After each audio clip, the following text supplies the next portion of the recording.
My daughter's always giving me skin products to try, and I always use them for a few days, and then I just get bored and stop.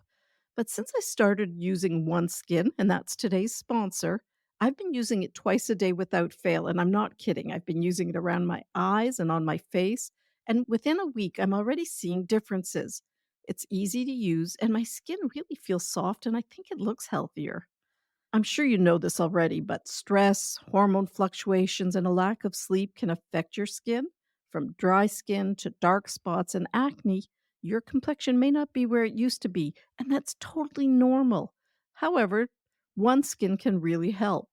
I like this company. It's an all women team of scientists, and they've developed a peptide called OS1, and it improves the health of your skin basically from inside out.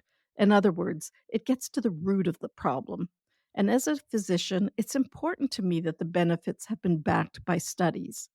Now, for the first time, I'm recommending a skincare product to my daughter. So you can get started today with 15% off using the code toddlers at oneskin.co. That's 15% off oneskin.co with the code toddlers. Now, after you purchase, they're going to ask you where you heard about them. So please let them know that Toddlers Made Easy referred you to them, as that's one way of supporting the show. Welcome to Toddlers Made Easy, where there's no fluff, just practical, research based, 15 minutes or less parenting strategies. For those of you who don't know me, I'm Dr. Catherine, a pediatrician with more than 33 years of experience. I'm the author of 2 parenting books, the founder of Healthiest Baby, and the mother of 4 amazing adult kids. And let's not forget Smudge, my great big golden doodle. Do you ever find yourself thinking, I shower my kids with attention, so why is their behavior still so challenging? That's what we're going to talk about on today's episode. Today, we're going to talk about intentionally focusing your attention to encourage positive behavior. But first, again, I'm going to share a little story that really has nothing to do with today's episode, but it came to mind and I wanted to share it with you. So, this is a story about when I was a third year medical student. At this point, I had been planning to go into obstetrics, but after this rotation, I really started to question whether pediatrics was where I wanted to devote myself to. As a medical student, you get elective periods where you can choose where you want to spend the next few months. And so I chose the NICU, or the neonatal intensive care unit, and it was in keeping with my obstetric goals. While I was there, something happened that made me think twice about whether obstetrics was the right direction for me. And I'm going to just share this story. It really may sound like I'm trying to pat myself on the back, but I'm not. I really want to share the story and you'll understand what I'm talking about. In the NICU, after a baby is delivered, when they get admitted, they get a physical exam. And as a medical student, my job was to do all those admitting physical exams on the new little babies. So this child was born, and I did my physical exam, and I always take my time. And I thought something was strange with their heart sounds. And I thought I actually was hearing them on the opposite side where you expect to hear them. I tried positioning the baby in different ways to see if that would change what I was hearing. But no, I was fairly convinced that I was hearing them on the right side instead of the left side. And so I reported to my senior that I thought the baby's heart sounds were in the wrong place. And he listened and he said, No, I just need to position the baby differently. And so I did that, but I still kept hearing the heart sounds on the other side. And when I look back at this, I'm surprised how much confidence I had in myself because, I was just a medical student. But, anyways, I went back to him and I said, Look, I really think the baby's heart sounds are in the wrong place. And he said, No, your baby needs to be positioned differently. Anyways, I eventually convinced him to just do an x ray. Now, of course, it turned out, or not of course, but surprisingly, it turned out that I was right. And the baby's heart was on the wrong side. Thankfully, this baby did perfectly fine, and that was the only abnormality. And so it didn't really cause any significant problems. But the reason I'm sharing this story is because, well, 2 things. One is I think the reason why I felt so confident was I trained as a midwife before I went into medical school, and that's a whole other many, many stories to share with you. But one of the things about midwifery training was I did it decades ago, before there was any formal training programs. And I found a little program down in El Paso, Texas, where women that would come across the border would get their health care at this clinic. However, there were no real medical resources available. So I really learned to use my eyes and my senses and my listening skills very closely. And I think that's what helped me in this situation. But really, I'm sharing the story because I want you to trust yourself.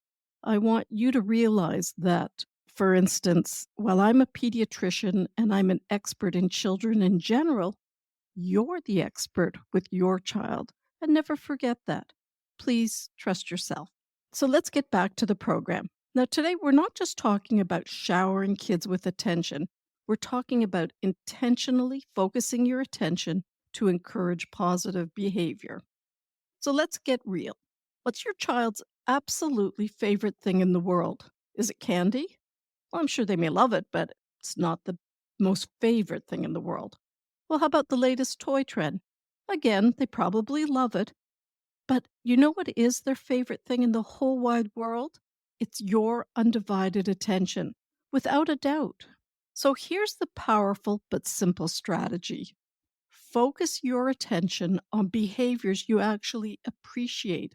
Let's say, like when your kids help set the table or remember to wash their hands without nagging.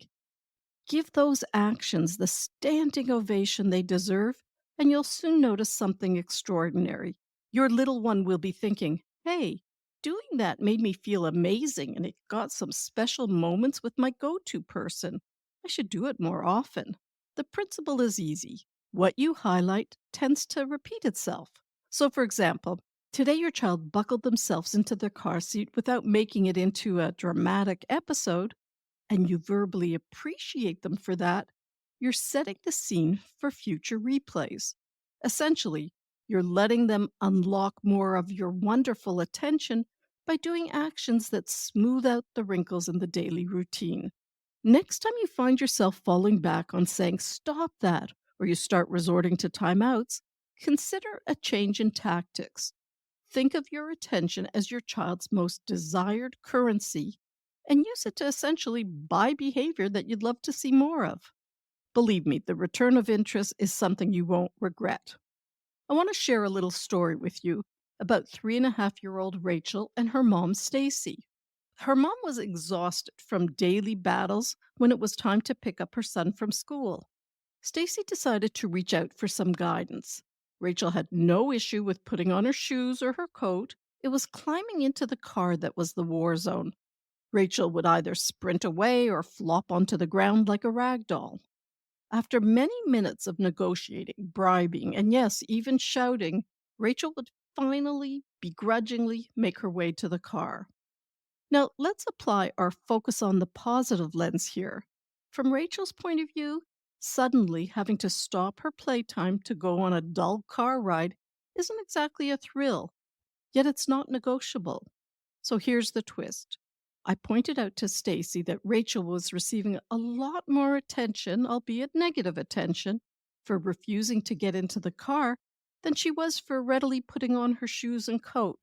So I advised Stacy to invert her approach, offering more acknowledgement for what Rachel was doing right than for what she was doing wrong. 2 weeks later, the feedback was overwhelming. Pickup times were now easy, largely because Stacy started spotlighting the segments of the routine that were going smoothly. So here's the key takeaway: kids adore being the center of your universe. Make sure they're there for the behaviors you actually want to see flourish, not the ones that drive you up the wall. Trust me, once you start focusing on the positives, you'll wonder why you didn't adopt this strategy sooner. Now, I mentioned last week that I was going to start this new feature where I would answer a question I had received recently. And so today I'd like to answer the question of a lovely mom who wrote and sent me a DM on Instagram, and I'm going to share you what she wrote to begin with. So here we go. My 3-year-old girl will at times smother my 1-year-old with hugs, albeit too roughly. Anytime my 1-year-old is quietly playing with a toy, my 3-year-old will take it away from her and sometimes hit her with it. If my 1-year-old is just even sitting in the wrong place, my 3-year-old will push her. My husband is gone a lot for weeks and weeks at a time, so I'm already running on empty.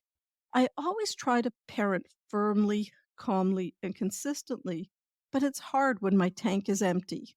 I can't get a good homemade dinner on the table, get dishes washed, and police my children all at the same time. I've raised my voice a bit, and that seems ineffective, and then I feel guilty.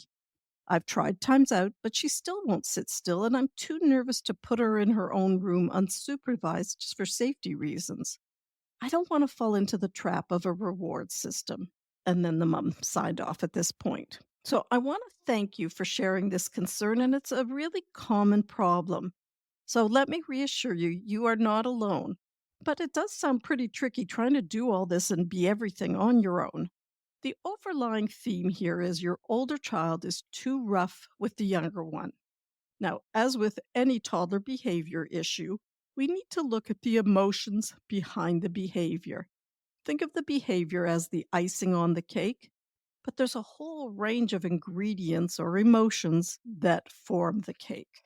So you might be reacting to the behavior without considering the underlying emotions that are fueling that behavior. Plus, on the flip side, it sounds like your 3-year-old wants to interact with her younger sibling. She might not really know how to do that. However, regardless of what's going on, safety always comes first. So, for instance, when your child takes a toy and hits her sibling, I'd say something like, "You seem angry at your sister, and you can be angry, but it's not okay to hit her with the book. I'm going to take that book away and put it over here so no one gets hurt." Now, practically speaking, I'd look at what you do proactively. A big hearted perspective is that your toddler has complicated emotions about her sibling and that these come out in aggressive and unwanted behaviors. So we need to manage the behavior and the emotions instead of just correcting the behavior after it happens. So I would ask myself, what can I do differently to stop my 3-year-old from being aggressive? And think about all the layers of the cake. Let's look at how to stop the behavior and acknowledge and understand the underlying feelings. So, first of all, just as we talked about in today's podcast, I'd focus on the behaviors you want to see more of. Catch those tender moments and comment on them. Another crucial ingredient is to give your child daily emotional vitamins. And by that I mean whispering, "I love you," giving a quick hug, and when you can manage, some one to one time where your child leads the play. These steps will fill her need to feel loved and valuable. Honestly, special quality time with your child will make a big difference, even if it's just 5 minutes a day.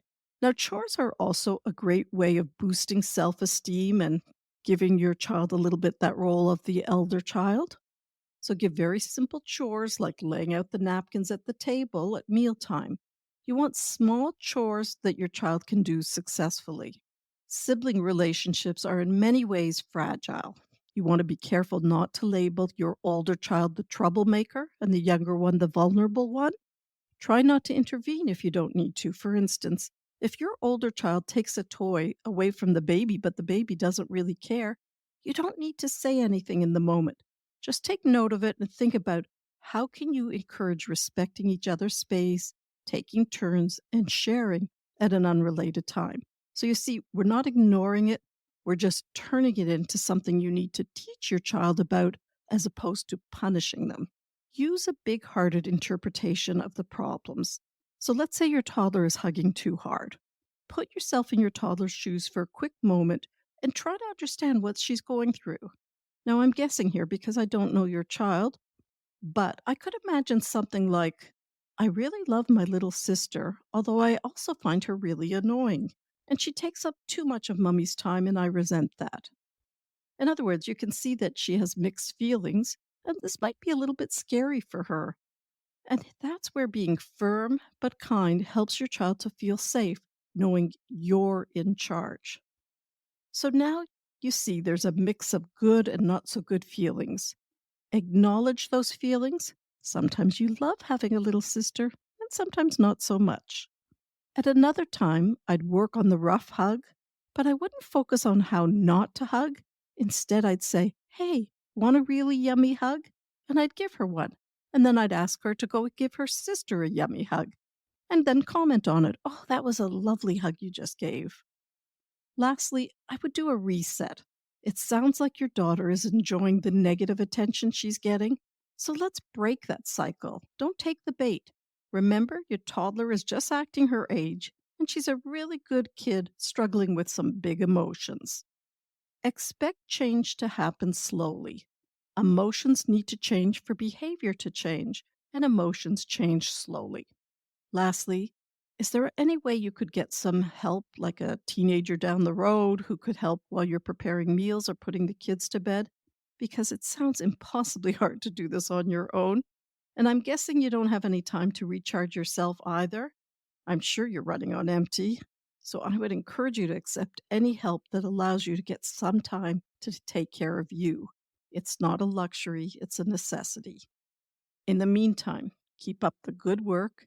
The very fact that you're looking for ways to manage things differently is how I know that you're a fantastic parent. If these kind of strategies resonate with you, check out our online courses, Toddlers Made Easy and Potty Training Made Easy. You'll find lots of solutions that are big hearted, just like the ones we've talked about today. You'll find the link to the courses in the show notes. Have a great week, happy parenting, and we'll talk soon.